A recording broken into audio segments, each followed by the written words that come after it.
जून 1999। करगिल की बर्फीली चोटियां, हवा में गोली और गर्व की गंध।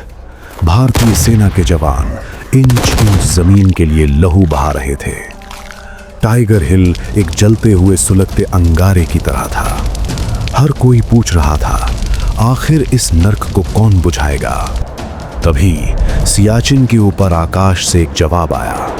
2 मिराज 2000 सूरज की किरणों को चीरते हुए एक मिशन पर, कोड नेम ऑपरेशन सफेद सागर। उनके पंखों के नीचे टंगे थे लेजर गाइडेड बम, वो स्मार्ट हथियार जो किसी सर्जिकल स्ट्राइक की तरह दुश्मन का सिर काट सकते थे। लेकिन समस्या थी कैमरे की। लेजर को निशाने पर डालने के लिए कोई विमान नीचे नहीं उतर सकता था।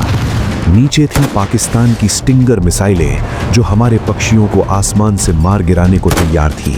था पर रेडियो पर ठंडे दिमाग से, कंट्रोल, ये है मार्कर 1, प्लान क्लियर है, हम हॉट बॉक्स प्रोसीजर ट्राई कर रहे हैं। एक ही रन, एक ही विमान, लेजर और बम दोनों। या तो हम इतिहास रचेंगे या इतिहास बन जाएंगे। ओवर। ये था एक 26 साल की युवा पायलट का दुस्साहस, एक ऐसी टेक्निक जिसे कभी युद्ध में आजमाया नहीं गया था। कॉकपिट के अंदर विकी का दिल जोरों से धड़क रहा था, लेकिन उनकी उंगलियां कंट्रोल्स पर पत्थर की तरह स्थिर थीं। नीचे, हजारों फीट नीचे, टाइगर हिल पर वो कंक्रीट का बंकर था जिससे हमारे जवानों की जान निकल रही थी। और फिर शुरू हुआ अटैक रन। मिराज ने बर्फीले पहाड़ों के बीच एक तीखा गोता लगाया।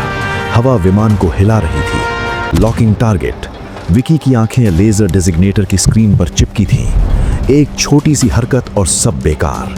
पाकिस्तानी रडार उन्हें ट्रैक करने की कोशिश कर रहे थे। वो स्टिंगर मिसाइलों की रेंज के बिल्कुल किनारे पर थे। था पर खुद से बुदबुदाते हुए, चल बस थोड़ा और, स्टेडी स्टेडी नाउ। बम रिलीज। 2 लेजर गाइडेड बम हवा को चीरते हुए नीचे गिरे। विकी ने बंकर पर लेजर की लाल बिंदी बनाए रखी, वो बिंदी जो मौत का फरमान थी। उनके पास सिर्फ सेकंड्स थे। पलक झपकी तो मिशन फेल। बूम बूम, 2 जबरदस्त विस्फोट। टाइगर हिल की चोटी आग के गोले में तब्दील हो गई। कंक्रीट, बंदूकें और दुश्मन सब हवा में उड़ गए। रेडियो पर जोर से चीख सुनाई दी। ये हमारे जवानों की आवाज थी। सैनिक रेडियो पर उत्तेजित, yes, direct hit, the bunker, it's gone, the bloody thing is gone, God bless you air force. ये सिर्फ एक बमबारी नहीं थी, ये एक मैसेज था, एक चेतावनी थी कि अब हवा से भी मौत बरसेगी। विकी थापर और उनके साथी ने उस दिन इतिहास रच दिया। उन्होंने साबित कर दिया कि भारतीय वायुसेना IFR यानी इम्पॉसिबल को फाइनल रिजल्ट में बदल सकती है। उस एक मिशन ने करगिल की लड़ाई का रुख मोड़ दिया। ये था टेक्नोलॉजी, टैलेंट और तगड़ा दिल का जलवा। ये कहानी है उन अनसुने हीरोज की जिन्होंने आसमान से जमीन पर जीत लिख दी। जय हिंद और वायुसेना अमर रहे।